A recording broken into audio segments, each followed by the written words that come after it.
Okay, video recording tayo ng ating bank reconciliation para sa QuickBooks. Okay?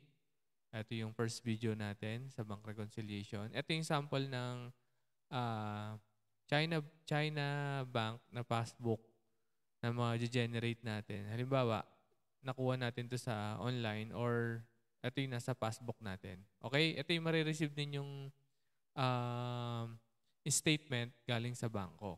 Okay? And then, ito yung ating QuickBooks. Basically, punta tayo sa ating chart of accounts. Tapos, meron tayong China Bank Quick Report. Okay? Paano tayo magre-reconcile? So, ito yung mga transaction natin na naipasok sa QuickBooks. Meron tayong beginning balance. Okay? Tapos, meron tayong payment. Palabasin natin yung debit-credit niya. Debit, tsaka yung credit side. Okay, ayan. May debit, may credit. So, this time, magkakaroon tayo ng reconciliation kasi meron yung discrepancy. Now, meron yan 100. Sa book balance natin, sa ating QuickBooks, 179.50 yung ating balance. Dito naman is 171.150. Ano pa yung difference? Okay? So, may mga cases na ganun, no? So, halimbawa, atong ano natin, check natin na to, tanggalin natin para maging malaki yung discrepancy niya. Okay, yan. Para magkaroon lang tayo ng variance. Okay? So, yan. Sa book balance natin sa bank balance natin sa passbook, 187. Sa book balance natin, 170 na lang. Okay? So, yan yung ating i-reconcile, no? I-reconcile natin yan. So, kung mapapansin ninyo, sa ating book balance, lahat ng debit natin, ito yung dagdag sa ating bangko, debit. Yung bawas sa kanya is credit. Ito yung ating book balance. Sa passbook, baliktad. Huwag po kayong malito. Kasi sa passbook natin, galing ito kay bangko. Lahat ng mga dinideposit mo dyan, naka-credit. Lahat ng tawag na wini-withdraw mo dyan or pinanggagalingan ng payment is na debit. Okay? So yan, huwag kayong malito ha. Debit, yung mga expenses or yung mga payment na lumabas sa bangko mo. And then credit naman pagka nag-deposit. Sa book balance naman, debit naman pagka deposit and then credit naman pagka nagre-release tayo ng payment. Okay? So, balik tayo dun sa ating... So, pasadahan ko lang ng mabilis yung ating mga transaction. No? Saan ba nanggaling yan? No? Yung ating transaction, meron tayong deposit dito na 46, 24, tsaka 23. Galing po yan dun sa ating sales. No? Homepage. So, nagkaroon tayo ng sales na... halimbawa to, meron tayong sales dito na 23,000. Pinasok natin undeposited fund. Meron tayong sales dito kay Burgos na 24,000. At meron din tayong 46,000 na sales dito kay Aurora. Okay, nakapasok siya sa undeposited fund. Since pumasok siya sa undeposited fund, nag-post tayo ng record deposits. Ito yung record deposits. Nag-deposit tayo galing kay Dagupan ng 23,000, dineposit natin kay China Bank. Okay? Tapos ito, Burgos, 24,000, dineposit natin kay China Bank. Tapos kay Aurora, 46,000, dineposit natin kay China Bank. Ito lang yung ginamit ko, yung previous. So basically, pag nagkaroon tayo ng sales, okay, nagkaroon tayo ng sales dyan, okay, mapupunta muna yan sa undeposited fund. Tapos, after ng undeposited fund, kailangan nating i-record to. Sales, undeposited fund, record deposit. Kung saan natin i-deposit, deposit natin sa China Bank. Okay? So, once na na-post natin dito, China Bank, tapos lagay natin yung reconciliation date natin, halimbawa May 8. Okay? Lagay natin yung nasa, passbook. 187,700. Yan, 187,700. Okay? So, okay, continue. So, yan. Sa right-hand side natin, yung mga deposit. So, meron tayong beginning balance dyan na 350. Galing dun sa carryover ending balance from April. And then, meron tayong, not necessarily laging may beginning balance dyan. Pag natapos mo na i-reconcile ito, by next period, wala nang beginning balance dyan. No? Carry forward na yung balance dyan. Tapos sa baba, kung makikita mo, meron ka dyan ending balance from passbook 187 yung dineclared mo. Ito. Okay? So, kailangan mag zero difference to para para ma-consider natin as full reconcile. Okay?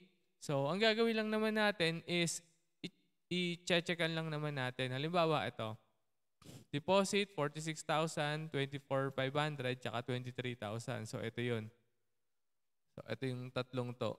Ibig sabihin, nag-clear na sa bangko yung deposit. Ang gagawin natin dito sa ating QuickBooks, checkan lang natin. O, check, check, check. Okay? Tapos, ito, 350,000. Nandun na rin. Ito. Yan, checkan na rin natin yan. So, may lulutang dyan na may makikita tayo possible kay bangko na may ganito. Nagbigay siya ng interest earned. Okay, pero wala sa QuickBooks natin. Okay, paano natin gagawin yon para ma-reconcile? So, ang gagawin mo is magpapas ka ng journal entry. Make journal entries, tapos interest earned. O kaya miscellaneous income. Meron ba tayo? Oh, kung wala, gawa tayo ng add new. Tapos other income. Tapos lagyan natin interest earned. Okay? So, yan na lang muna. May numbering yan. Okay? Tapos lagyan natin 150 pesos. No, tapos journal entry number. ARN. Ayan. Okay, na-incurred siya ng kung anong date dito sa bangko. Ayan, sa 1. So, na-earn siya. Okay? So, ganyan. And then, mali yung aking entries. Dapat credit siya. Tapos, debit yung ating China Bank na 150. Okay? Interest earn. Bakit siya debit? Kasi sa system natin, yung dagdag is debit. No? Sa kanya is ang dagdag, sa passbook ang dagdag ay credit. So, papost natin to para mag-match itong interest earn. Save new. Okay? So, ito ay na-post na natin. Makikita natin yan sa reconciliation. So, balik tayo dun sa bank reconciliation. Okay? Windows, bank recon. So, makikita na natin, meron na dyan 150. Ayun o, sa taas. Okay? Tick mark natin yan, and then tick mark din dito. So, ito ay reconcile na. Okay? So, bangga na yung ating credit side. Yung ating, yung ating expenses. Okay? Pakita ko lang sa inyo kung saan galing tong mga expenses na to. Balik tayo sa homepage. Okay? Meron tayong accounts payable voucher dito kay Gio and Mac. Bumili tayo sa kanya. So, halimbawa lang naman to. Sample lang naman to. Total ng purchases natin sa kanya is 245,900. Okay? And then, meron tayong bill payment para dyan. So, nag-prepare tayo ng payment. So, from China Bank, nagbayad tayo kay Gio and Mac Trading ng 245,900. Okay? Lagyan na lang natin ng check number. So, yan na yung check number niya. Okay? And then, nag-prepare din tayo ng payment.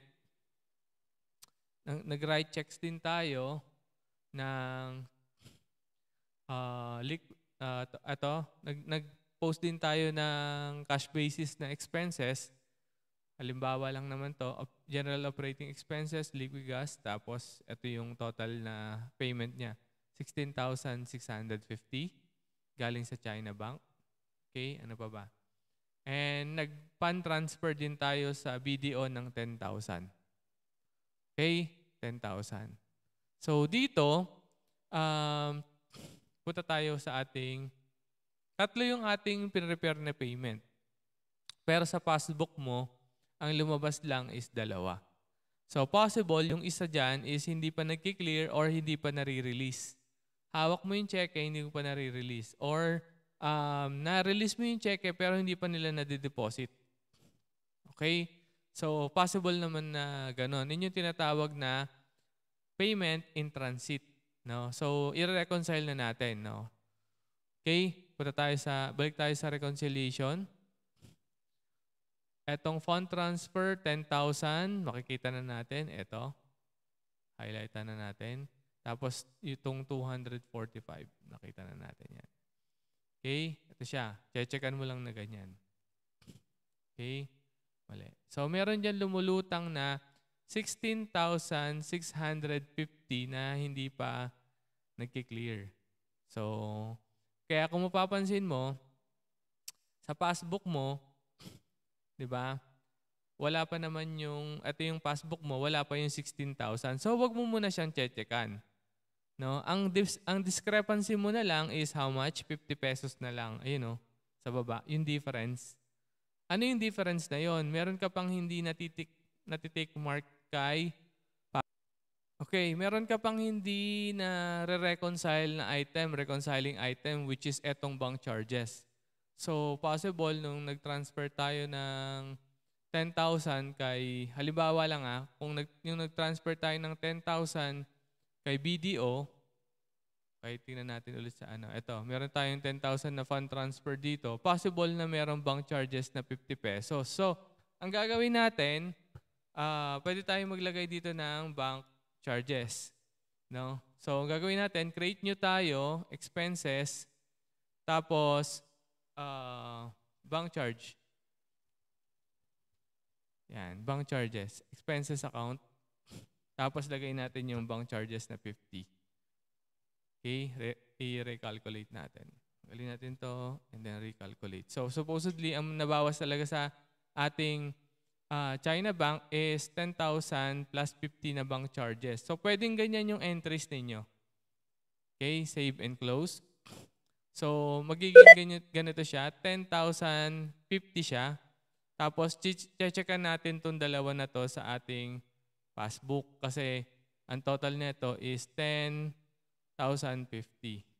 So, ngayon, yung ating pong reconciliation is zero difference na. Ibig sabihin, tali na yung ating passbook na bank statement versus dun sa ating book balance or yung ating book ng ating tawag doon bank sa system.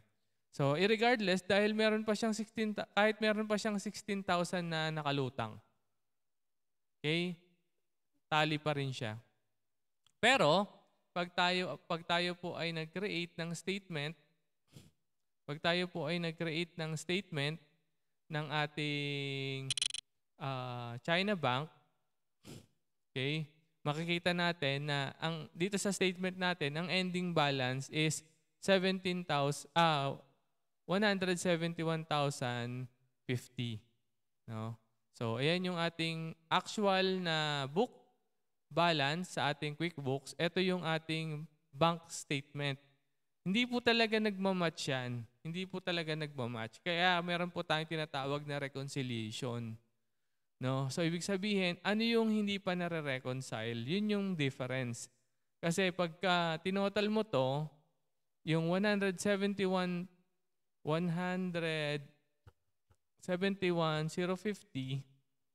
no, na balance, okay, i-minus natin dito yung ating ending balance sa passbook, minus natin to, ang lalabas dyan is 16,650 na discrepancy. So, ito yung tinatawag na unreconciled. No? Unreconciled. Or tawag doon yung discrepancy niya. So once na ito ay unreconciled, possible na makikita natin yung sa ating system. Ayan, palabasin natin yung clear. Ayan. Makikita mo dyan. Kasi pagka chinek mark mo na siya sa reconciliation, magkakaroon na siya ng star na ganyan. So lalabas dyan yung uncheck, ibig sabihin yun yung unclear. So mabilis mo makikita, yan yung unclear balance, yan yung unreconciled. Okay, nagigets ba? Okay, 16,650. 16,650 yun yung naka-uncheck. Okay, sa reconciliation statement natin, no, pag binalikan natin, siya yung naka-uncheck. Okay? So, ganyan lang po mag-bank recon. Dapat po dun sa difference is lagi siyang 0. Pwede mo namang hindi mo na siya i-reconcile kasi ang date mo pa lang ay May 8. Okay? So, pwede mo namang siyang i-leave. Every time na nagbago na naman yung balance, pwede ka naman magbago dito. Halimbawa, naging 250,000 na siya. 'Di ba? Tapos nagpalit ka na ng date, May 31. Naka-check pa rin naman yung mga chinekan mo. No? Pero siyempre, kung gusto mo nang i-reconcile, wala namang problema, no? Kung gusto mo na siyang i-reconcile, i-leave ulit natin. Balik natin doon sa May 8 na date. Tapos nilagay mo na yung ending balance mo na 187,700. Okay? And then, continue. Yan. Pwede mo na siyang i-reconcile. Kasi 0 na yung balance niya eh. Wala naman pong problema doon. So, and then, gagawa na siya ng reconciliation statement. Yan yung maganda kay QuickBooks. Meron siyang reconciliation statement. Ayan o. Diba? So, meron siyang nakalagay dyan ng uncleared transaction, check and payment, 1 item. So, 16,000. 16,000. Ito yung tinatawag na bank reconciliation statement. Period ending May 8. Okay? Ngayon, sa susunod na reconciliation mo, ito pa yung reconciliation detail mo. Si QuickBooks din yung gumawa nito. No? Nandiyan yung reconciliation details mo na meron kang naka-uncheck dyan. Ito, naka-uncheck. Ano yung naka-uncheck sa kanya? Itong 16,650. Diba? Okay? And then balik tayo dun sa ating homepage.